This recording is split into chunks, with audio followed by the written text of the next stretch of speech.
किसी इंसान ने बहुत अच्छी बात बताई है, अगर आप खुश रहोगे खुशियां आपके पास आएंगी, अगर आप दुखी रहोगे दुखी आपके पास आएंगी। ये प्रकृति का नियम है।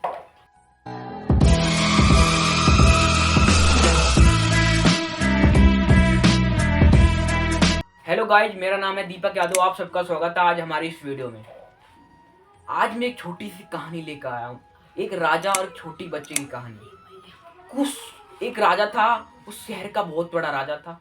उसका कोई संतान नहीं था। उसने अपनी जिंदगी में बहुत सारी स्ट्रगल और बहुत ही चीजें कर ली, कोई उसका पुत्र नहीं था। और किसी इंसान ने बताया कि आप ऐसा करो, अपने मोहल्ले को किसी छोटे बच्चे को बलि चढ़ा दो, आपका पुत्र हो सकता है।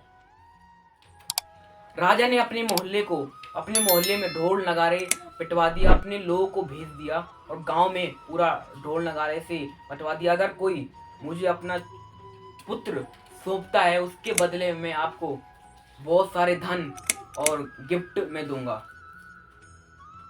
उसी मोहल्ले में एक छोटा गरीब परिवार रहता था। उस मोहल्ले में छोटा बच्चा था, उनके बहुत सारे बच्चे थे, जिसमें लास्ट छोटा बच्चा था जो कुछ नहीं करता था, ओनली वो मंदिर जाके भागवत गीता पढ़ता था। वो हर सुबह शाम जाके उस भागवत गीता पढ़ता था और परमात्मा को याद करता था और कुछ नहीं करता था। उसके पिताजी ने सोचा, जब भी ये कुछ नहीं करता हमारे लिए, जब भी कुछ नहीं कर रहा है, भगवान का नाम ले रहा, भगवान नाम लेने से हमें कुछ नहीं होता है। उसके पिता ने अपने पुत्र को राजा को सौंप दिया। राजा ने उसके बदले में उस पिता को बहुत सारा धन और गिफ्ट भिजवा दिए। राजा के लोगों ने पुत्र को लेने गए, पुत्र राजा के पास लेकर आए, पुत्र को लेकर आए, छोटे बच्चे को लेकर आए, राजा को सौंप दिया। राजा कुछ पल बाद आया और पूछा बच्चे से कि बेटा बताओ आपको क्या चाहिए। आपको हम कल कुर्बानी करने जा रहे हैं, हम आपके कल बलि चढ़ाने जाएंगे, आप बताओ आप लास्ट ख्वाहिश आपकी क्या है। बच्चे ने बोला राजा साहब से कि मेरी लास्ट ख्वाहिश एक है, मैं एक रेत के ढेर में खेलना चाहता हूँ, मुझे रेत के ढेर में लाके रख दो। राजा सामने एक ट्रॉली, तुरंत एक मट्टी मंगवा दी और बच्चे को रख दिया सामने। राजा साहब बैठ गए कुर्सी लगा के। कुछ ही पल में छोटे बच्चे ने 4 घर बना दिया, जैसे हम बचपन में घर बनाते थे ना मट्टी के, जैसे हम खुद बनाते थे, आप लोगों ने बनाया होगा। कुछ पल में बना लिया और घर बनाने के बाद 3 घर उसने तोड़ दिया। राजा साहब दूर से देख रहे थे कुर्सी पे बैठ के। घर तोड़ने के बाद राजा साहब बच्चे के पास आए और पूछे, बेटा आपने 3 घर क्यों तोड़ दिए।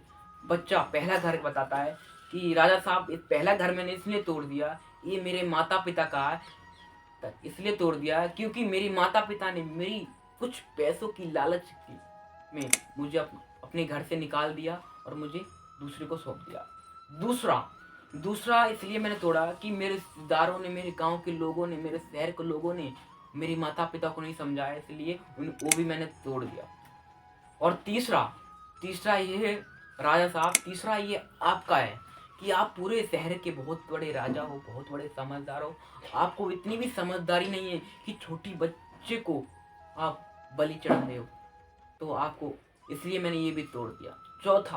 चौथा मेरा ये है कि मैं हर रोज भगवान को याद करता हूँ, मैं भागवत गीता पढ़ता हूँ, इसलिए मैं इसको नहीं तोड़ता हूँ, क्योंकि मैं अपनी परमात्मा से, भगवान को, ठाकुर जी को याद कर रहा हूँ, जो भी करेगा वो अच्छा ही करे।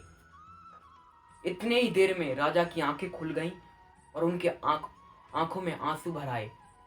राजा ने तुरंत ही उस बच्चे को अपना पुत्र मान लिया और पूरे शहर में, मोहल्ले में लड्डू बंटवाए और सोचा कि अगर इस बच्चे को मैं बलि चढ़ा देता हूँ, कहीं मेरा बच्चा ना हो, कहीं बच्चा भी चला जाए दूसरी का और मुझे पूरी जिंदगी भर पाप भोगना पड़े, मुझे बुराइयां लेनी पड़ी, तो दुखी रहूंगा पूरी जिंदगी भर। इसलिए राजा ने उसे अपना पुत्र बना लिया और पूरे गली मोहल्ले, पूरे शहर में लड्डू बंटवाया।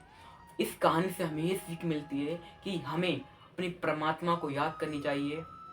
और उस घर की पिता जिन्होंने अपना बच्चा सौंप दिया, उनको ये नहीं पता था कि उनके घर का लक्ष्मी है बच्चा, कि इसलिए कहते हैं आप अपनी परमात्मा को याद करो। हमें भागवत गीता पढ़नी चाहिए। भागवत गीता में हमें ये सीख मिलती है कि पूरे हिंदुस्तान की जितनी भी किताबें नो, ये किताब आप काफ़ी है, क्योंकि भागवत गीता में हमें ये सीख मिलती है, पूरे किताब का निचोड़ भागवत गीता में रखा। अगर आप कुछ समझ नहीं आ रहा, आप एक पेज उठा के भागवत गीता पढ़ लो, आपका पूरा आंसर मिल जाएगा।